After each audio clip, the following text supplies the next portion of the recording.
Hi guys, welcome back to Cindy's Art. I'm Cindy and today we're going to take a trip along a seashore and we are going to paint a seaside beach wave, and I am going to give you a lot of close-ups in this video so you can see a little bit like how I worked on the white foam for this painting. And I showed you that I use Arches cold pressed paper for this piece, and then also my Holbein paints. You can always stop the video where you see the paint and the paper and jot it down.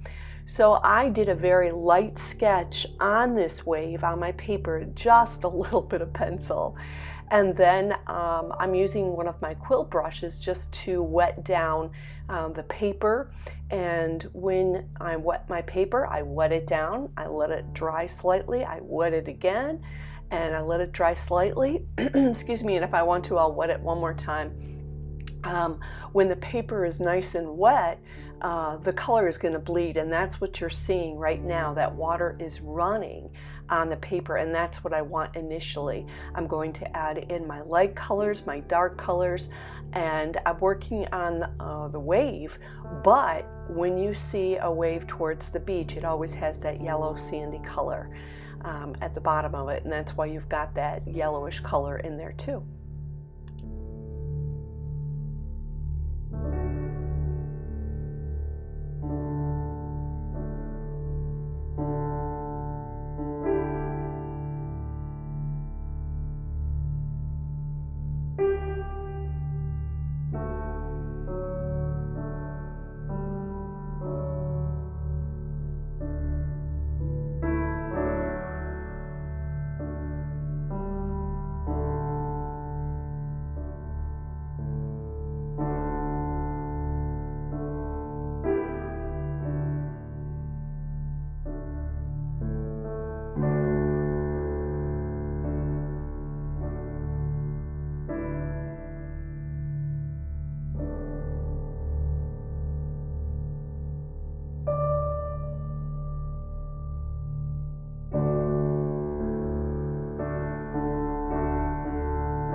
I've used wet on wet technique for me to add in the dark blues, the light blues, add in some of the colors for the beach.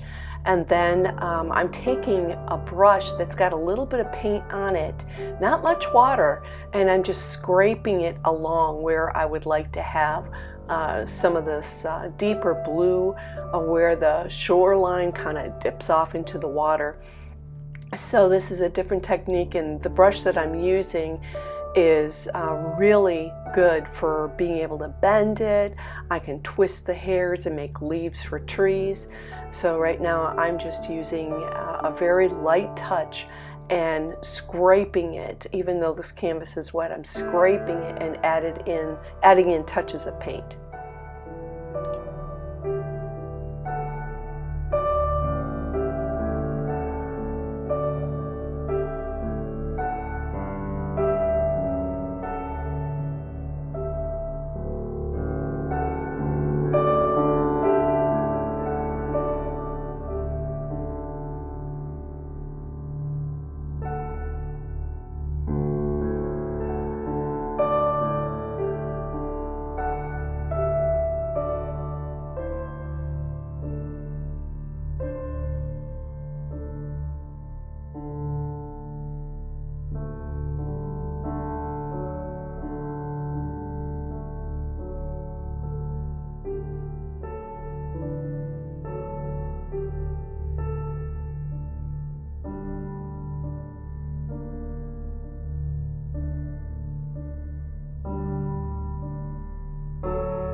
Use white gouache to put in some of the little tiny white dots of the water, and I will put this on, and sometimes I put it on too late, so I'll go back and I'll add some more in there. But white gouache is excellent for building up foam, and when you see me work on the foam in this painting, I'm going to show you close-ups like this.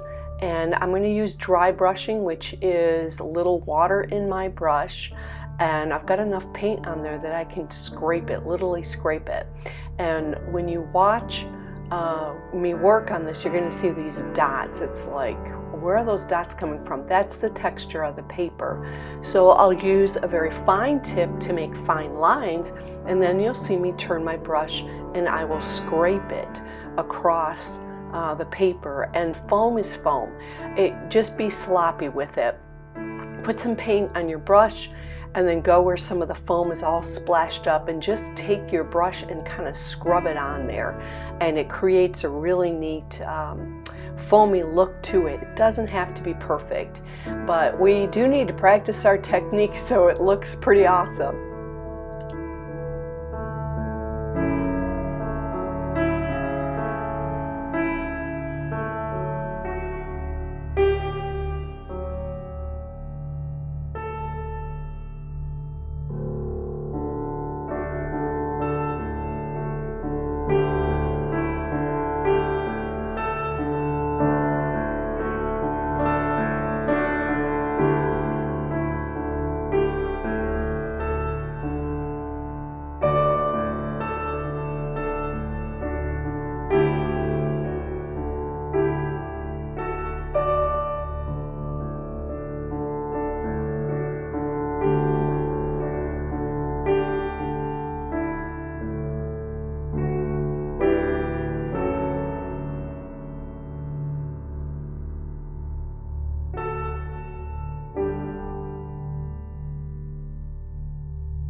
I'm grabbing a jelly roll pen, and a jelly roll pen is a white pen that you can use with your paintings, and I'm just trying them out. I really like them, and I'm using this for the finer lines that need to go into the water line.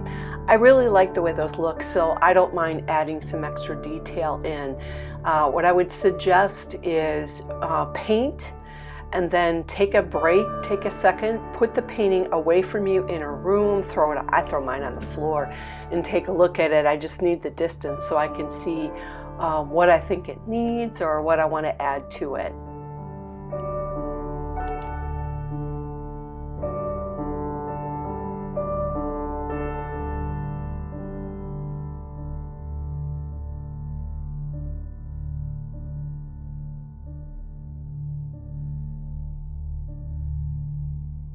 I'm adding in the shadows where the waves touch the beach. There's always this wave because it's coming down on it. So I'll add that in, and then I always go back and I add a little bit more yellows in the water that's closest to the beach because you have to see the sand through the water, and then I also will add in some more dark blues. I do that sometimes just because I want a little bit more contrast. So when you're seeing the definition of the white foam and those white lines, you can see them a little bit more clearly. So when I first add them on, it looks pretty dark. I actually think it looks pretty good. But add it in, and then you can always take a brush that has just water on top of it, not too wet. And if you want to lighten that up, all you have to do is scrape that white brush over top of some of the darker areas if you thought it got too dark. So that's all I'm doing right now, is adding some contrast in.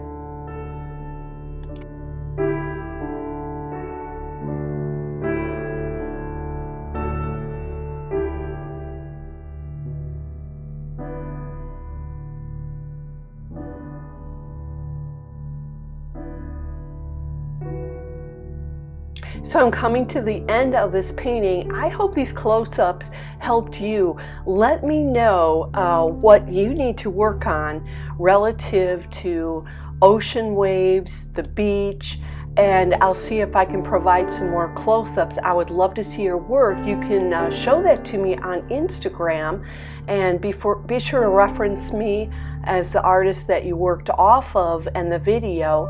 I sure appreciate that. It helps support those who are doing the work and teaching others, and it's just a copyright courtesy. So hit subscribe if you have enjoyed this watercolor tutorial, and I really appreciate being able to paint with you today. You guys have a wonderful, wonderful day. We'll see you next time.